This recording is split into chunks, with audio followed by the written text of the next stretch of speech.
제가 2015년 말에 예. 그 폴리뉴스하고 인터뷰하면서 예. 기억나는 게 예. 김한길, 조경태 그때 아마 그 탈당을 안 한 상태였을 예. 것 같아요. 그렇습니다. 그래서 도대체 총구를 왜 거꾸로 이렇게 돌려서 쏘느냐. 난 살다 이런 정당은 처음 본다. 예. 그런 얘기를 했던 것 같아요. 총선에 대해서도 많이 우려하시고 또 그때 당 돌아가는 상황에 대해서 굉장히 좀 그러니까 박근혜 정부 그 이전 그 이명박 정부부터 시작된 양극화와 어떤 자유시장 자본주의 예. 그러면서 그 백성들의 삶의 어떤 심각한 문제 그런 것들을 견제하고 새로운 대안을 제시해야 할 역할이 야당인데 야당 안에서의 혁신 논쟁이 마치 자기네 그룹의 리더를 공격하는 것이 미덕이냐 그때 엄청 안타까워했었는데 마침 그분들이 다 나가줘가지고 그 다음부터 당이 중심을 잡고 또 국민들과 소통을 하고 대안을 제시하고 예. 그러면서 총선을 이겼잖아요. 예. 제가 이제 총선 있기 한 3, 4일 전 우리 그 구청장들끼리 모여서 저녁하면서 예. 어떻게 될 것 같냐? 한번 내기 한번 할까? 그렇게 얘기했던 적이 있어요. 근데 저는 한 지역에서만 상당히 오랫동안 선거를 관찰해봤고 그 골목에서의 민심의 변화 이런 것들과 전국의 여론조사 이런 걸 좀 상호 비교를 많이 습관적으로 해보는 편이었거든요. 그때 제가 그냥 직관적으로 뭐 이렇게 하나하나 계산해 보진 않았습니다만 120석은 되겠다. 예. 그 이유는 그 야당을 지지하는 유권자들이 옵션을 2개를 갖고 있었던 거예요. 예. 이제 대부분의 언론이 180석이 넘을 거다 새누리당이. 예. 그건 야당이 분열되었기 때문에. 예.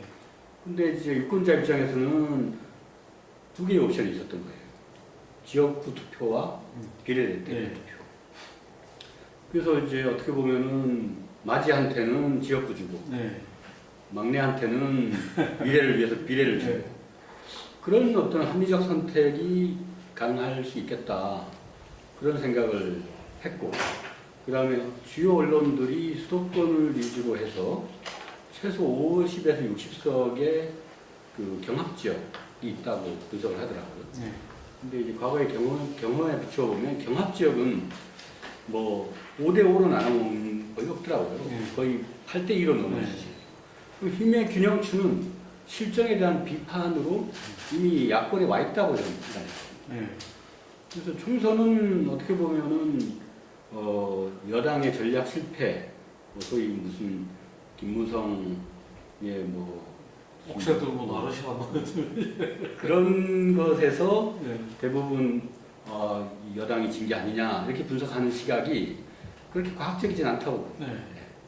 그러니까 대중의 사회적 분위기 오랫동안 축적되어 있었던 이대로 가면은 내 삶이 도탄에 빠질 거라고 하는 그런 대중의 강한 인식이 있었고 그것이 이제 야당의 분열에도 불구하고 2가지 옵션을 합리적으로 선택함으로써 총선의 어떤 야권의 승리로 이어졌다. 그래서 되게 바람직한 현상이라고 봤죠. 예. 그리고 대선까지는 또 험난한 길이 있을 것이다. 라고 이제 봤는데 최순실 게이트 터지고 촛불 시민혁명이 일어나고 그러면서 정말 우리가 목격하지 못했던 사회적인 흐름을 우리가 이 시대에서 보고 있다는 게 정말 대단한 느낌? 그런 걸 가졌었죠. 그때는 이제 뭐 저희들은 다치장이니까 아무래도 정부가 공백 상태에 있다고 봤을 때 지방 정부가 그 민생 현장에서 국민의 안전, 그 생명을 지키는 일에 집중해야 되겠다라고 생각하고 박 시장님하고도 긴급 회의를 가지면서 일단 삶의 문제, 빚이나 실업에 의한 그런 어떤 백성들을 구제하는 문제 이런 데 일단 우리가 많이 신경 씁시다.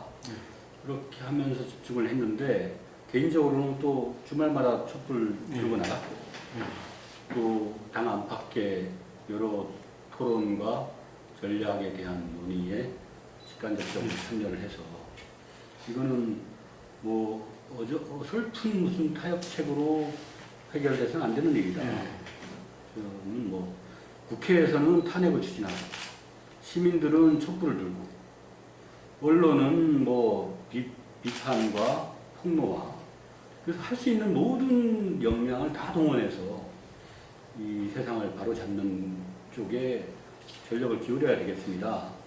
뭐 그런 의사를 가지고 봤고요. 아무래도 지난 7년 동안 야당 단체장을 했기 때문에 뭐 여러 가지 어려움이 있었죠. 근데 또 박원순 시장님하고 한 게 6년 되니까 또 서울 속에서는 여당이었어요. 정책적으로 그 하고 싶은 일들을 많이 할 수 있었고 죄송합니다.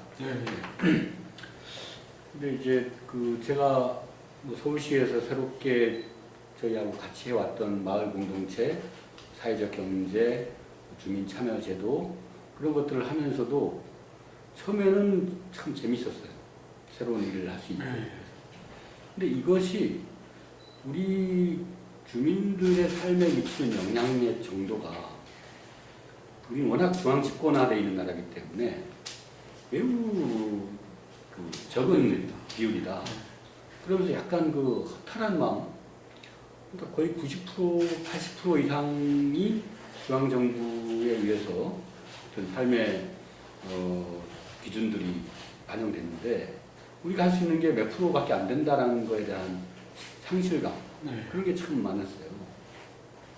뭐 청년 수당 하나도 뭐 우리 성남하고 성남시하고 보건복지부 간에 논쟁이 있었습니다만 그것조차도 뭐 중앙정부에서 가로막히고 또 이제 일자리 뭐 청년들 실업 문제, 일자리 문제 이런 것도 절대적으로는 기존의 이 그 자유시장 시스템 속에서 움직이고 지방 정부가 컨트롤할 수 있는 영역은 매우 한계가 있었기 때문에 안타까움이 컸어요.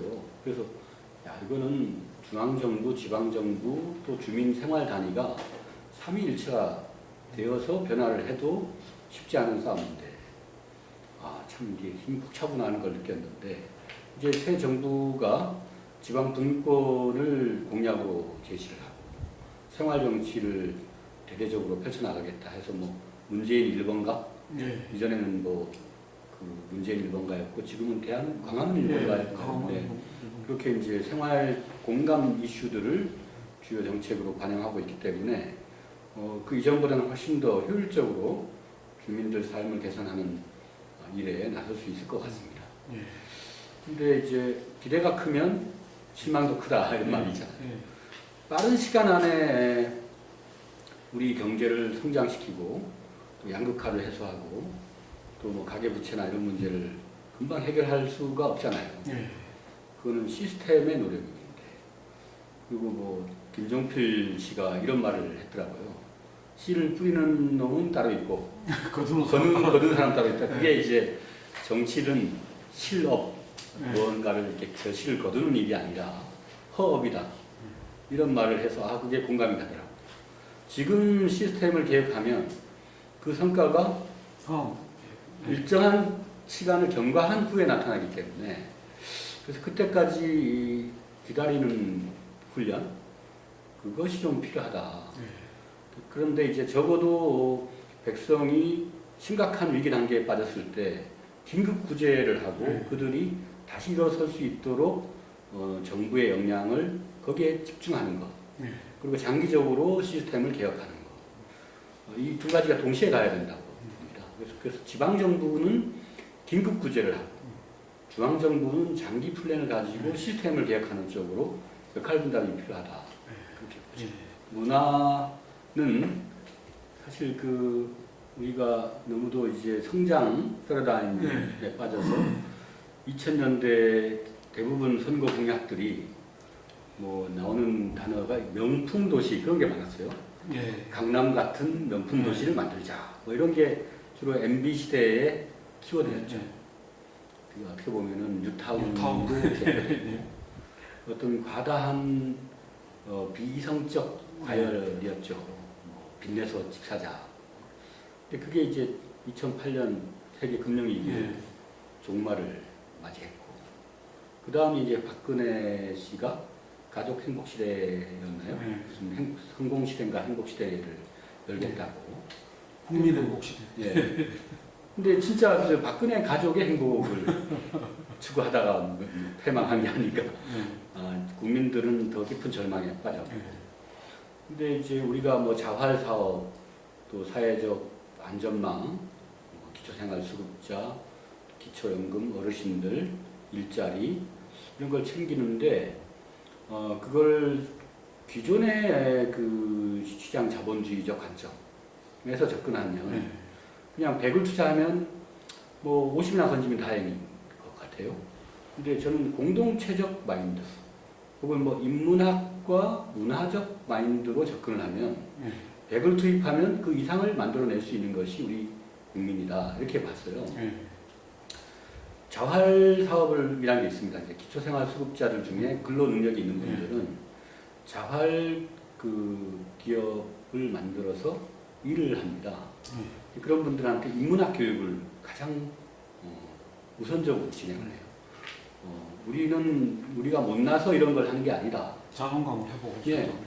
우리의 의지와 무관하게 이 사회의 시스템이 이런 열패감을 불러일으켰기 때문에 우리 스스로 자존심을 회복하자.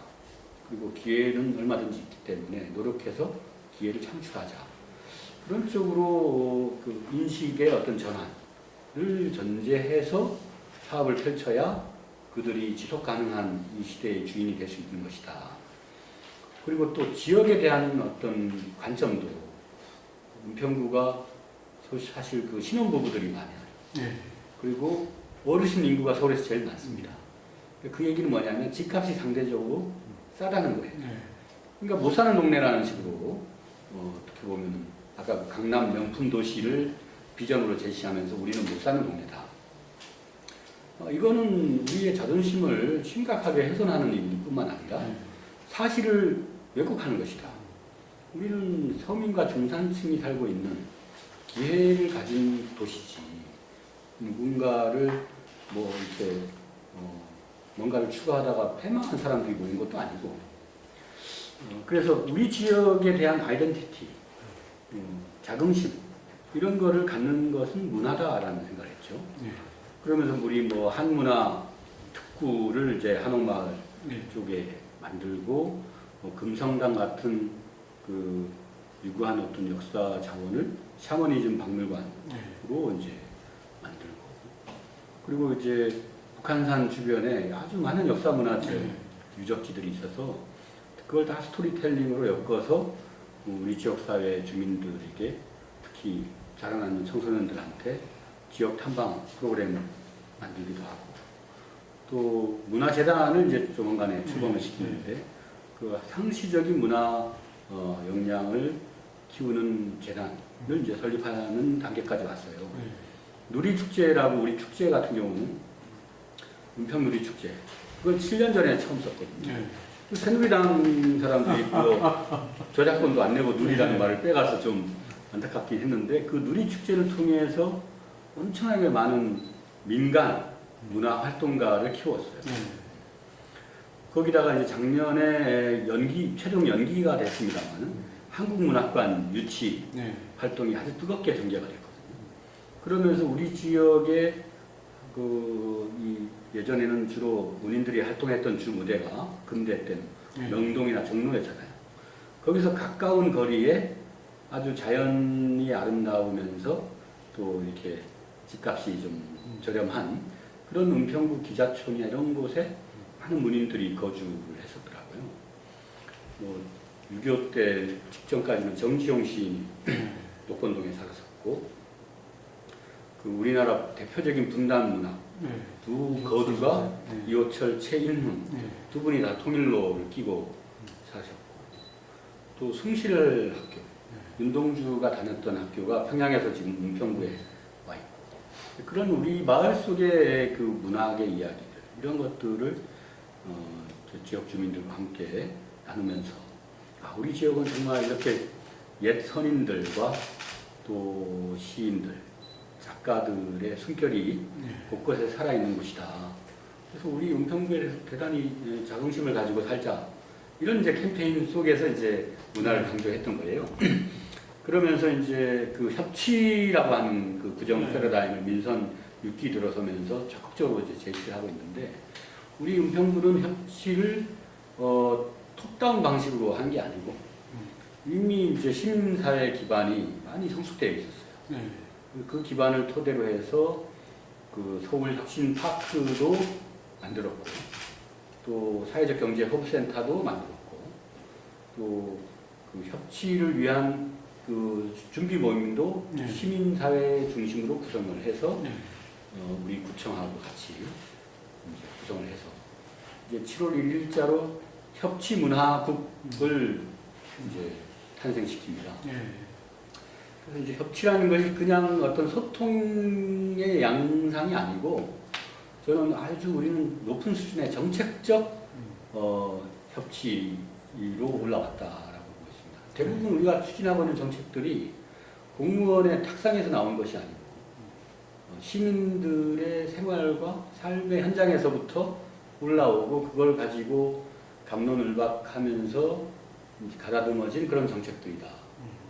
그래서 협치는 뭐 우리 곧 지방 행정이나 마찬가지인 것이 되었습니다 지금. 청년들은 제가 민선 5기 때 제일 반성을 많이 한 부분이에요. 사실 행정의 시간이라는 게 낮에 주로 이루어지잖아요.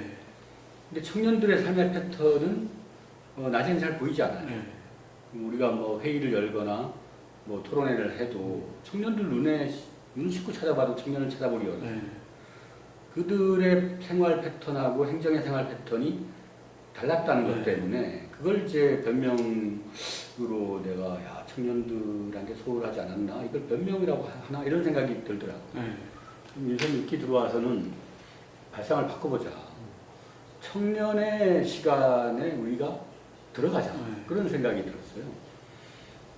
그러면서 청년 그 네트워크를 만들었고 청년 정책을 구청이 만들어서 청년들에게 와라 이게 아니고 청년 스스로가 청년 네트워크에서 청년에게 필요한 정책을 만들면 우리는 예산으로 지원하겠다. 그런 입장을 피력을 했죠. 그리고 청년 팀도 우리 구청에다 만들었고 그렇게 자신감 있게 하게 된 배경이 사실은 서울혁신파크라는 것하고 연결되어 있기 때문에 그렇습니다. 서울혁신파크 안에 서울시 청년청이 들어와 있고 청년 허브센터가 와 있어요. 그 은평구의 그 혁신파크라는 것이 아주 우리한테는 뭐 보물과 같은 그런 공간이더라고요. 거기하고 연계해서 지역사회 청년들과 다양한 프로그램을 만들 수가 있더라고요.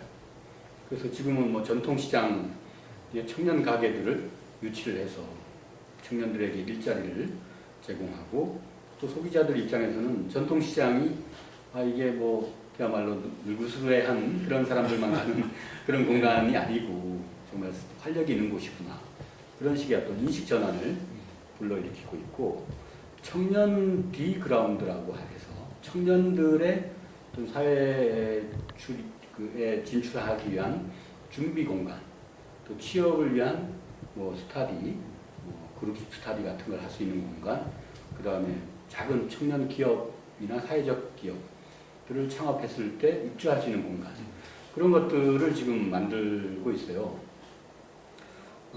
그래서 혁신파크 안에 있는 서울시 청년 허브와 지역 곳곳에 산재되어 있는 전통시장 안에 청년 가게, 그리고 청년 디그라운드 같은 청년 전용 공간, 여기에서 이제 청년들이 좀 더 활력을 가지는 마을이 될 수 있도록 하려고 하죠.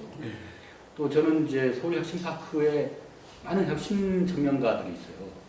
청년 혁신가들이 그들을 우리 마을 커뮤니티 사업에 참여시키기 위해서 우리 그 담당관을 파견해 놓고 있거든요. 예. 근데 그렇게 해야만 하는 이유는 우리 은평구에는 아쉽게도 바로 건너에 백년산 넘어가면 서대문구는 예. 대학이 많잖아요. 우리는 사실 좀 대학이 좀 거의 없다시피 해요. 네. 기독대학교라고 하나 있는데 그러다 보니까 너무 청년들의 활동이 감지가 안 돼요. 그래서 이제 대안으로 이제 뭐 자꾸 저 혁신파크에 청년청에 좀 청년들 보고 좀 자주 가라. 여기 뒤에 그 남도 학숙을 유치했죠. 이낙연 지사가 계실 때 우리 땅을 팔아가지고 여기에 한 5, 600명의 청년 대학생들이 입주를 합니다. 바로 구청 뒤에 지금 짓고 있거든요. 그렇게 해서 청년들의 어떤 그 일터를 위한 준비 공간, 그다음에 문화 공간 뭐 그런 것에 신경을 많이 쓰고 연신내도 서울에 웬만한 분들 다 연신내에서 한 번쯤은 친구들하고 만나봤을 텐데 연신내를 인디 그 공연장을 만들었어요. 홍대가 요즘 뭐 젠트리피케이션 때문에 임대료가 비싸서 가난한 예술가들이 이제 다 이렇게 많이 나오는데 우리 연신내로 오시면은 아주 그 저렴한 비용, 뭐 거의 무료 공연이 가능한 그런 공공 인디 스테이션을 설립을 해놨어요. 그러면 이제 거기에서 젊은 사람들이 인디 문화의 어떤 새로운 거점으로 연신내가 올라올 것이라고 보고 있습니다. 이 제가 국회 보좌관 등을 하다가 이제 행정으로 오면서 아 이게 정말 매력이 있는 일이구나라고 생각한 게 정치권에서 말로 하잖아요. 여기서는 말이 아니라 정책, 예산, 집행 이게 또 결과로서 측정 가능한 어떤 결과가 있어야 돼요. 피드백이 되니까. 네네. 근데 이제 그 정약용의 목민심서 를 이제 그 목민관들의 아주 중요한 지침으로 생각하는데 정약용이 아주 높은 수준의 그 학자였잖아요. 그렇죠. 근데 그분이 과학기술자는 아니었지 않습니까? 근데 화성 행차할 때 배를 연결해서 다리를 만들어서 임금이 지나가게끔. 그 다음에 화성 축조할 때 도르래 원리를 활용해서 뭐 기중기, 거중기 만들고. 그걸 보고 아 행정가가 정치가하고는 좀 달라야 되는 면이 저런 면이 아닌가. 우리는 좀 더 생활 현장에 깊이가 있기 때문에 어르신들 뒷바라지 해야죠.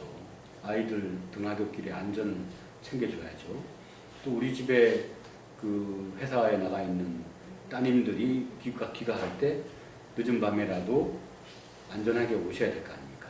근데 그거를 인력으로 커버하기에는 너무 부족하고 그것이 이제 과학기술의 힘으로 커버할 수 있다는 어떤 그 실험들을 우리 은평구에서 많이 했었어요. 예를 몇 가지 들어볼게요. 우리가 여성안심기가길이라는 걸 만들어 놓습니다. 근데 그 스마트폰 어플리케이션을 이제 개발을 해요. 이게 서울시하고 해가지고. 그래서 여성안심기가 그 어플리케이션을 가동을 하면 자, 제가 이제 9시 반에 택시를 탔어요. 10시 반에 여기 녹번역에 내렸습니다. 녹번역에서부터 집까지 예를 들면 한 20분 걸린, 15분 걸어간다. 그럼 15분간에 걸어가는데 골목길이 좀 어둡고 컴컴한데 불안하잖아요. 뒤에 좀 뭐 이렇게 불청객이 따라온다, 이런다. 그러면 어플리케이션을 단지 흔들어도 이게 감지가 돼서 이제 안전센터로 연락이 가고 그럼 그때부터 이 CCTV가 그 사람의 동선을 쫓게 됩니다. 그리고 누군가가 위협적인 행동을 할 것 같으면 CCTV에서 실시간으로 방송을 냅니다. 네, 그 위험 감지를 스마트 CCTV가 자동으로도 하고요. 그러면 이 사람들이 이제 어떤 위협적인 행동을 하려다가도 이제 도망을 갈 수 있는 것이고 또 어떤 그 나쁜 행동을 했을 때 실시간으로 그 경찰하고 연락이 돼가지고 범인을 검거할 수도 있는 그런 스마트 안전 시스템이 어플리케이션과 같이 적용을 되는 거죠. 뭐 그런 거를 비롯해서 그 다음에 우리 불광천에 가면은 하수관과 우수관과가 이게 분리가 안 돼 있어서 시스템적으로 여름에 이 불광천을 걷다가 보면은 악취가 나기도 해요. 하수관에서. 근데 그거를 이제 악취 제거 기술을 탑재를 해가지고 이제 그 예를 들면 물 분자를 아주 미세한 노즐로 물을 쏴가지고 냄새 분자를 잡아먹어요. 그 냄새를 한 90% 저감한 그런 기술도 적용을 하고 있고요.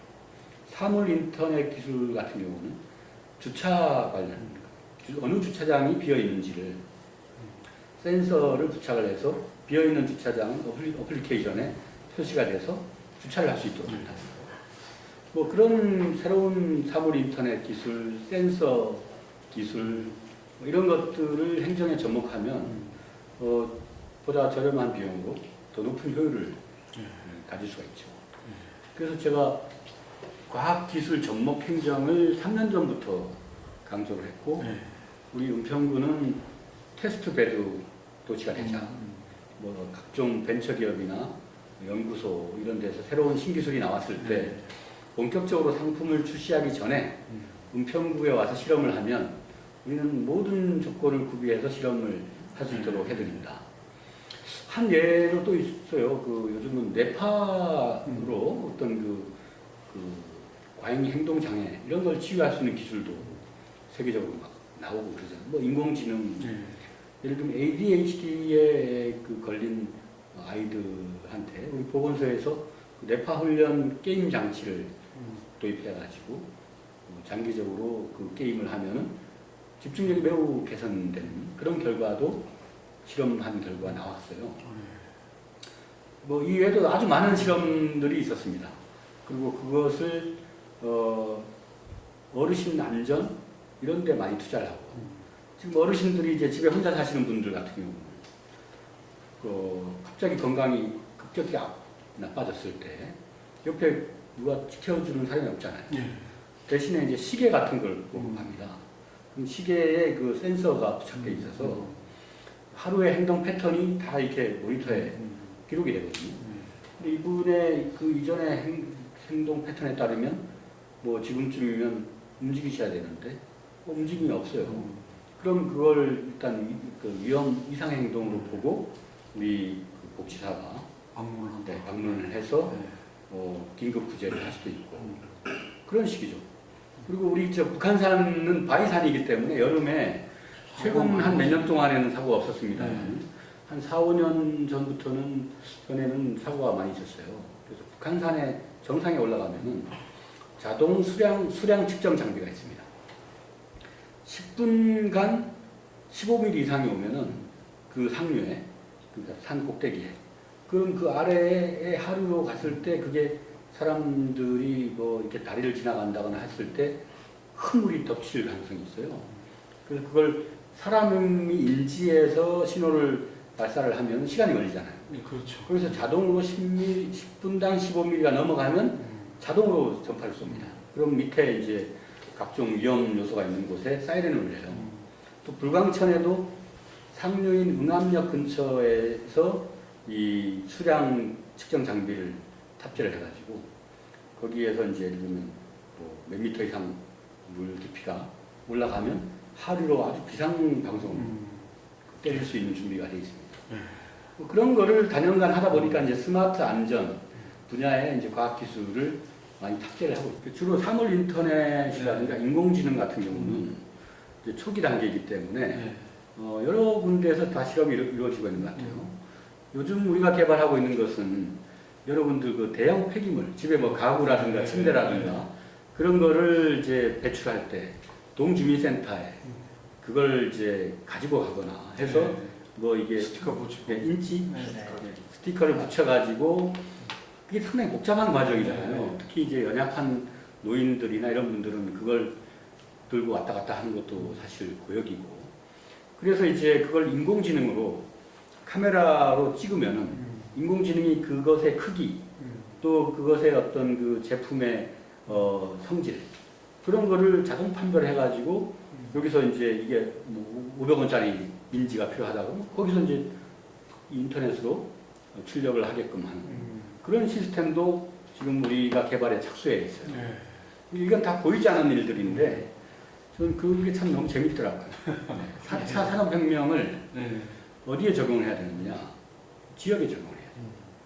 요즘은 제가 그 계량화를 잘 안 합니다. 근데 그 범위는 넘어섰어요. 네. 우리 주민참여예산제만 해도 모바일로 그 주민이 제안한 그 사업에 투표를 하는 모바일 투표를 한 주민 10명 중에 1명 정도, 네. 50만 중에 5만 명이 참여해서 주민 참여예산 투표를 했던 기록도 있어요. 네.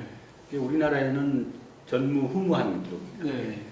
처음에는 이제 주민 참여예산제에 대한 어떤 그 홍보를 위해서 그 개량을 해가지고 네. 널리 알렸는데 이제는 이제 그 개량보다는 그 품질이 중요하다는 생각이 들고 또 이제 이 자치분권을 제도적으로 확대하는 데에 포커스를 맞췄어요.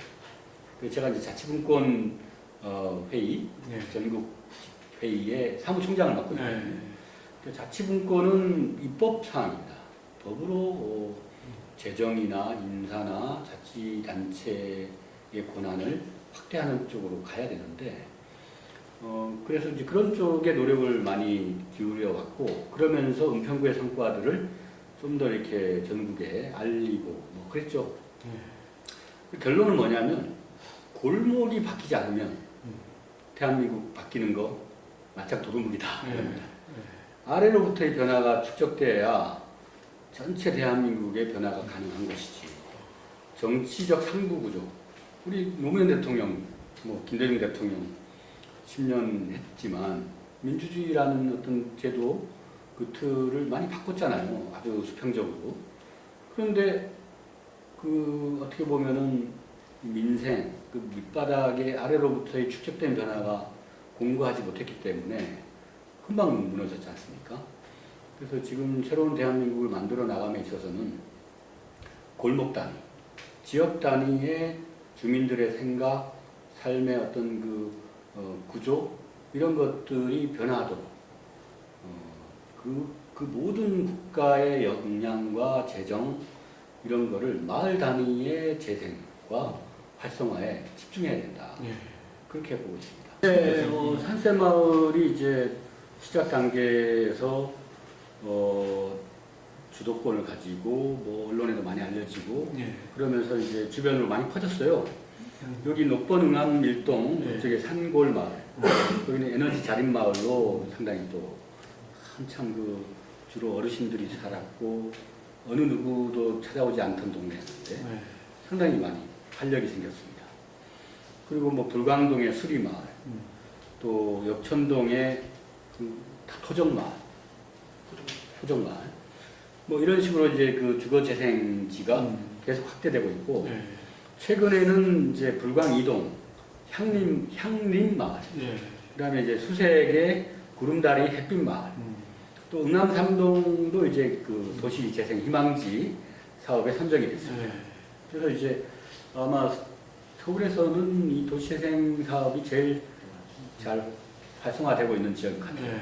시작도 제일 먼저 했고 또 그만큼 우리 은평구는 신규 아파트가 차지하는 비중이 35%에서 40%밖에 안 돼요. 대부분 원도심, 구도심들, 뭐 단독, 다가구, 연립 그런 게 많고 골목 문화가 많기 때문에 이제 그거를 다 헐고 아파트로 전환하는 것이 MB 대통령까지의 정책이었다면 이제는 어떻게 이걸 아파트 천국이라고 하더라도 다 어떻게 아파트를 만듭니까? 그건 실패했죠. 아파트는 또 살던 원주민들을 쫓아낼 수밖에 없는 그런 구조고 그러면서 제가 이제 두꺼비 하우징을 통한 그 두꺼봐 헌집 줄게 새집다고 헌집은 고치면 새집되는 거거든요. 그런 식의 이제 수리하고 개보수하고 리모델링하고 대신에 이제 골목을 넓히고 짜투리 공원을 만들고 뭐 우리 마을의 어떤 커뮤니티 기반을 형성하는 거 그런 것이 이제 도시재생인데 아주 저는 보람을 느낍니다.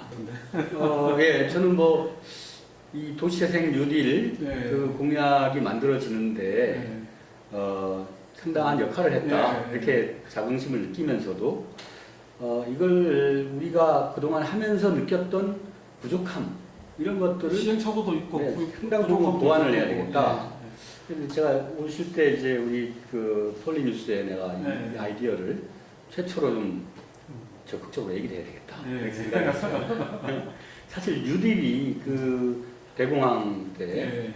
이제 루즈벨트가 경제를 회복하기 위한 아주 과감한 정책이었잖아요. 네.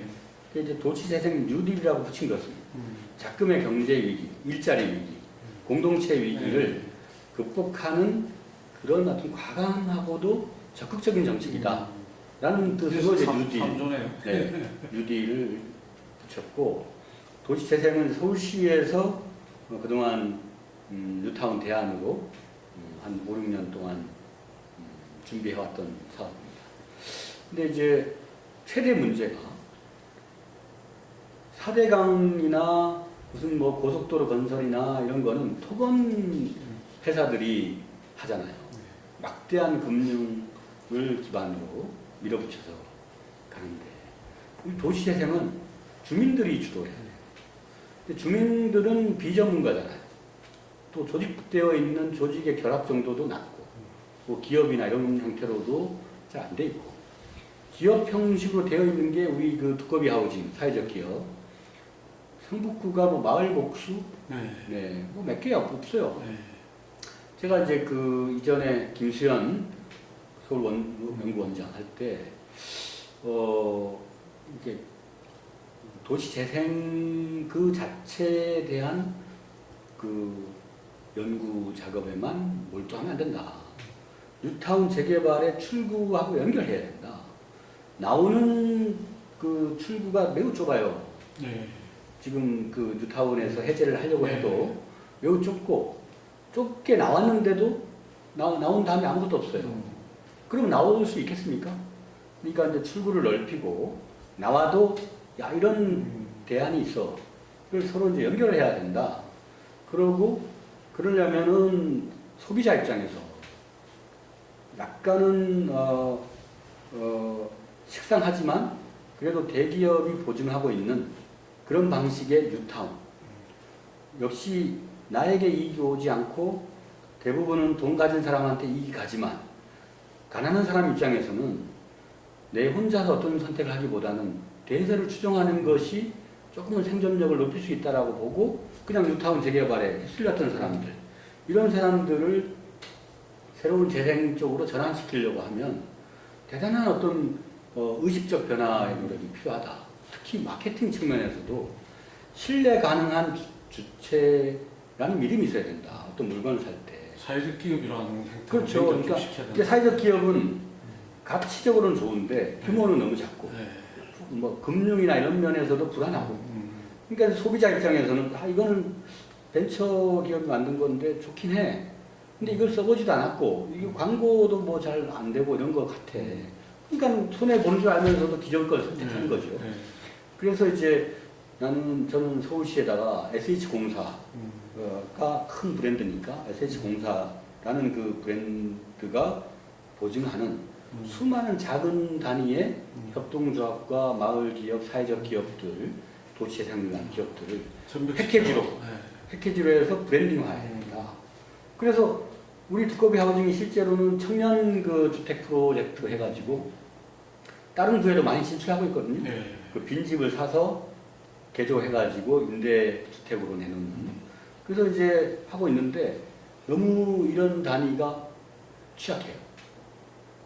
그러면 이게 오히려 어떻게 보면 청년들 그 일자리 문제하고 연결을 하거나 그 새 정부가 이제 17만 개의 공무원 일자리 또 81만 개 그 공공 일자리 얘기했을 때 도시 디자인, 설계, 건축, 토목, 그다음에 예술, 뭐 인문학, 뭐 온갖 그 전공한 청년들이 마을 재생에 참여할 수 있는 기업을 만들자 이거.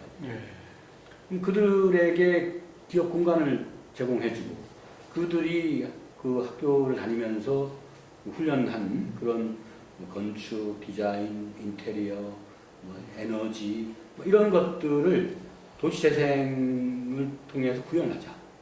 그럼 일자리 문제가 해결되죠. 많아질 거 아닙니까? 그리고 도시의 생활 서비스 문제는 상당히 지속 가능한 문제예요. 이 도시가 유지하는 한 그 일자리는 지속돼야 되지 않습니까? 그래서 청년 일자리, 청년 기업, 마을 기업 이런 것들을 도시재생과 반드시 연결해야 된다. 그런 거를 인큐베이팅하고 키우는 노력이 매우 절실하다. 그거 없이 그냥 맡겨놓으면 결국은 이건 토건 회사의 또 아류가 맡아서 그냥 일정 기간 동안 딱 공사 끝내고 빠져버리고 주민들은 구경하다가 시간 지나면은 또 다시 노후화되는 악순환에 빠질 가능성이 있다. 그래서 이제 우리 산세마을 모델처럼 두꺼비 하우징이라는 사회적 기업이 들어가서 주민들과 토론하고 같이 반 매고 그리고 주민들한테 비전을 주고 주민들은 의사결정자예요. 뭐 골목을 어떻게 할 건지 조명을 어디에 넣을 건지 보도블록 재질은 어떤 재질로 보도블록을 선택할 것인지 그건 마을 반상회에서 주민들이 검증하고 토론하고 해서 결정하는 것이고 그렇게 했을 때 이 도시재생이 뉴딜로서의 성사가 가능하다는 거죠. 근데 지금 심지어는 요즘 보니까요, 뭐 기획부동산 업자들인가요? 네. 새 정부가 아직 그 골격을 갖추지 않을 때 이 부동산 시장을 흔들어 놓고 있잖아요. 네. 그 사람들이 소위 말해서 단기 매매, 단타 매매, 네. 사고 팔고 이렇게 해가지고 가격 끌어올리는 작전 세력이거든요. 그런 세력들이 심지어는 이 도시 재생조차도 부동산을 튀어오르게 하는 어떤 호재라고 후보를 하고 있더라고요. 네. 이게 이렇게 토건 논리로 가면 곤란하다는 거예요. 이게 공동체 논리로 가야 된다. 그걸 이제 아마 청와대 정책팀에서도 또 오늘 뭐 김현미 장관 후보자가 얘기하시는 내용을 보니까 그런 점은 유의하고 있는 것 같더라고요. 근데 우리가 지방 분권 비서관이 네. 청와대에 신설됐잖아요. 네. 그 나소열 전 서천 군수 거기 갔습니다. 네, 가셨는데 저희가 적극 네. 추천했습니다. 분권을 하려면 그 분권 운동을 했던 사람들이 그 정책적인 주도성을 가져야 돼요.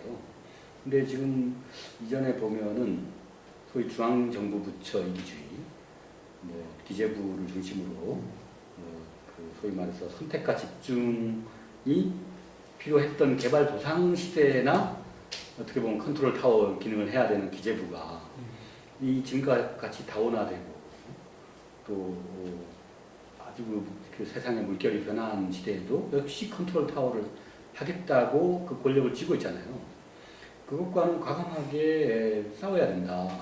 그들이 나빠서가 아니라 그 시스템의 오랜 그 시스템의 기억이 새로운 시스템으로의 전환을 가로막고 있는 것이죠. 네.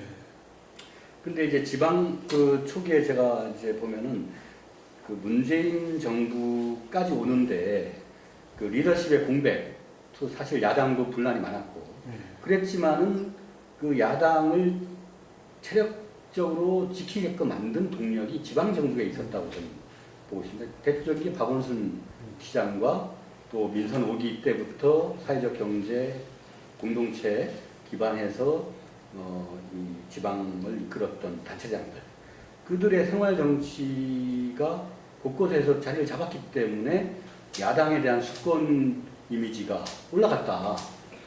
그것이 우리가 나름대로 자부하는 바이고, 또 동시에 이 정부가, 새 정부가 앞으로도 성공하고 새로운 정부를 또 재탄생시키려면 좀 더 분권을 활성화하고 생활 밀착형 행정 단위에게 힘을 실어주고 또 골목에 경제가 선순환될 수 있도록 그걸 설계하느냐 못하느냐에 성패가 달려있다. 예전에는 중앙정부가 뭐 4대강 또 무슨 큰 프로젝트를 하고 혹은 뭐 무슨 원탁 뭐 이런 이미지 메이킹으로 하긴 했는데 그게 생활상의 변화를 일으키지 못하니까 무너지고 하는 거 아니겠습니까? 그럼 지금은 지방정부 단위에서 주민 참여 기반의 새로운 혁신들을 불러일으키고 그것이 양극화를 해소하고 일자리를 창출하고 지역이 세계 속에 경쟁을 갖는 그런 시대로 나아가면 새 정부의 성공이 가능할 것이다.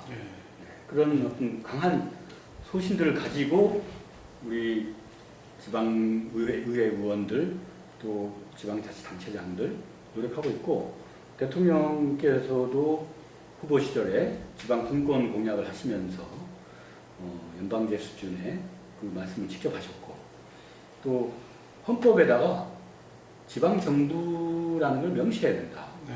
지금 우리가 지방자치단체예요. 네. 단체입니다, 단체. 네. 국민의 생활을 책임지는 단위는 정부여야 되죠. 지방정부로 명시하고 대한민국은 민주공화국이다. 대한민국은 자치분권 민주공화국이다. 이렇게 분권에 대한 분명한 규정이 있기를 네. 기대합니다. 네. 그럼 제가 의미를 두고 있는 분야는 뭐 크게 보면은 주민 참여 분야, 네. 마을 공동체 분야, 네. 도시 재생 분야 이런 것이 다 이제 어떤 새로운 패러다임이다. 네. 관주도 혹은 뭐 이렇게 톱다운 중앙 집권에서 주민주도, 주민이 의사결정에 참여하고 주민이 결정하면 공무원은 그걸 집행한다. 이런 식의 그 어떤 행정의 패러다임을 전환시켜 왔다. 그거는 시대의 흐름이었다.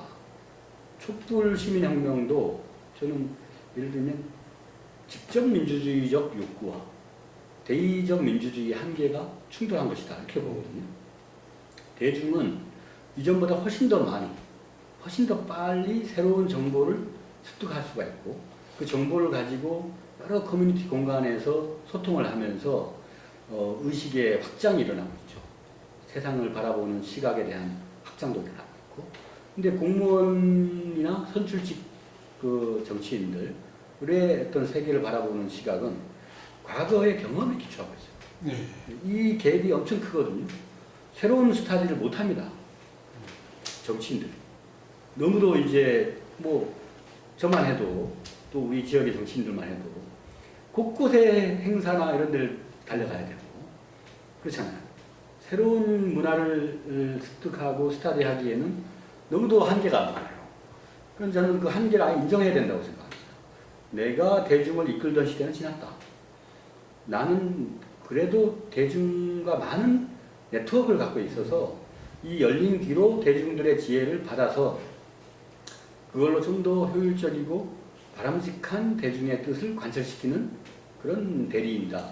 이렇게 이제 인식 전환이 더 빨리 이루어져야 될 문제라고 생각하고요.